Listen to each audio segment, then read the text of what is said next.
In this video, we'll discuss regarding the very idea of Constituent Assembly and how it developed. So, in 1938, Pandit Nehru definitely formulated his demand for a Constituent Assembly.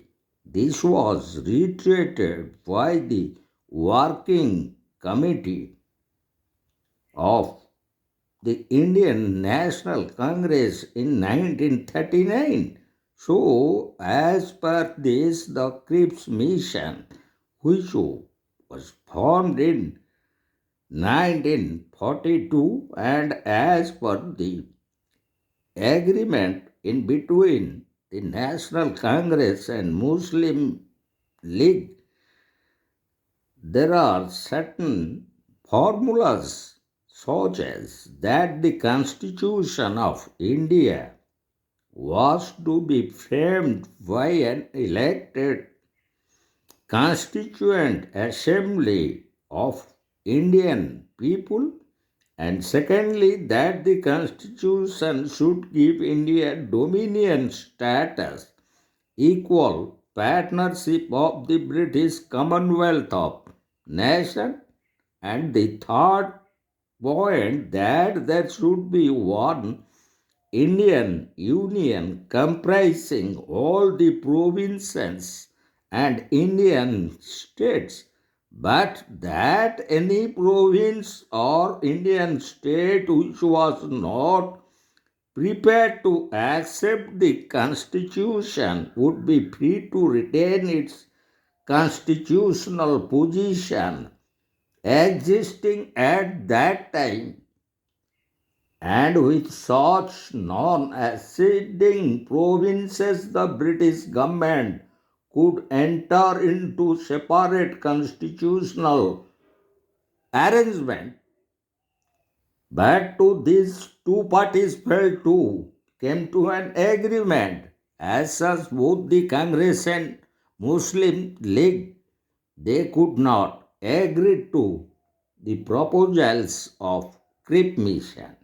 So finally came the cabinet delegation, and the cabinet delegation provided a scheme that there would be a Union of India comprising both British India and the states, and having jurisdiction over the subjects of foreign affairs, defense, and communication, and all residuary powers would belong to the provinces and the state.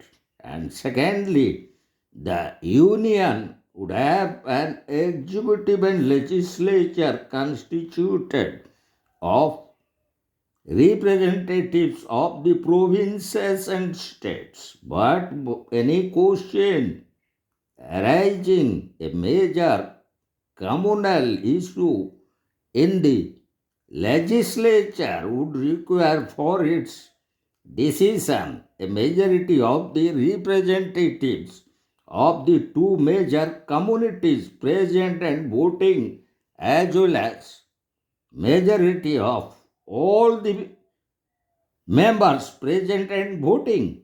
The scheme laid down by the cabinet mission was, however, recommendatory, and as it was not accepted by the majorities, in spite of that, a curious situation arose when an election for forming the Constituent Assembly was held, and the Muslim League joined the election and its candidates were returned.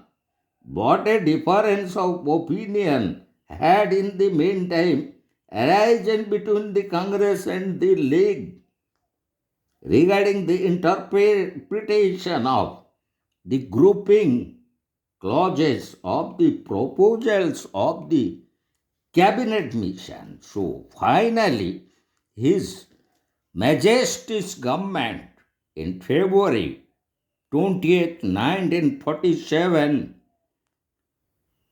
provided another plan, and that was known as Mountbatten Plan.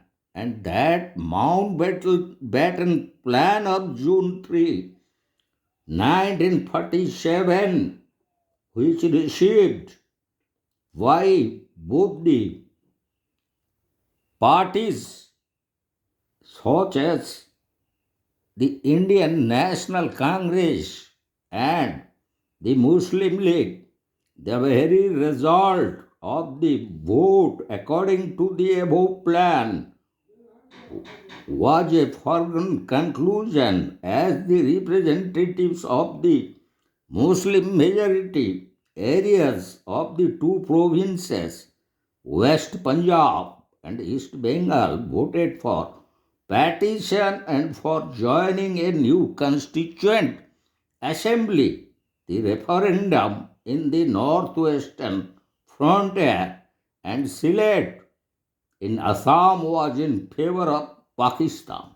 So, on 26 July 1947, the Governor General announced the setting of a separate Constituent Assembly for Pakistan. The plan of June 3, 1947 having been carried out, nothing stood in the way of effecting the transfer of power by enacting a statute of the British Parliament in accordance with the declaration. So finally, the credit of British Parliament that it lost no time to draft the Indian Independence Bill, and which was enacted by the British Parliament, and it received the royal assent on July 18, 1947, and it came into force from that date. And after this, the very Constituent Assembly, as we found, it included elected and representative members from Indian provinces and the princely states of India. And as per the very meeting of the Constituent Assembly for enacting a new constitution for India, it met first time on 9th December 1946, and the very Constitution of India, it was enacted in 26 November 1949, and it came into effect in 1950. So the very Constituent Assembly, as it was consisting all the eminent lawyers, barristers, social workers, seasoned politicians, and also other experts, and the very drafting of the Constitution was in the hand of Dr. B.R. Ambedkar, who was the chairman of the drafting committee.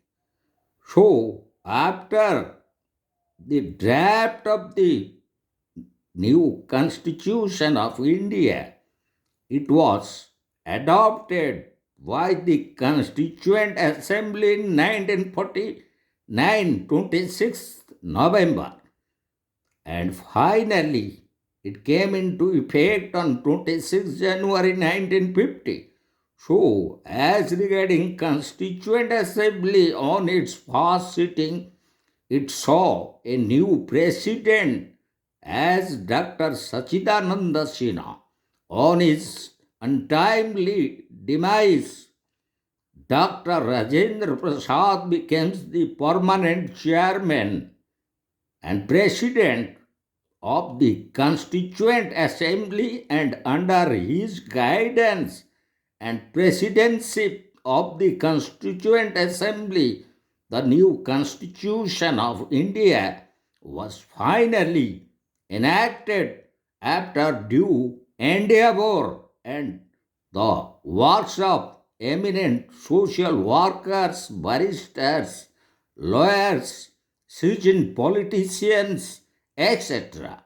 And after the enactment of the new Constitution of India on 26 November 1949, it came into effect from 26 January 1950.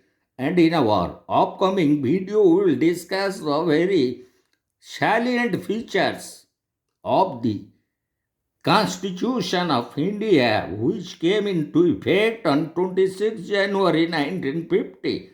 So, before discussing the salient features of the Constitution, we would like to exactly enumerate that the original Constitution of India was consisting 22 parts, 8 schedules and 395 articles, but subsequently from year to year, due to several amendments, at present the very number of articles and schedules were enlarged.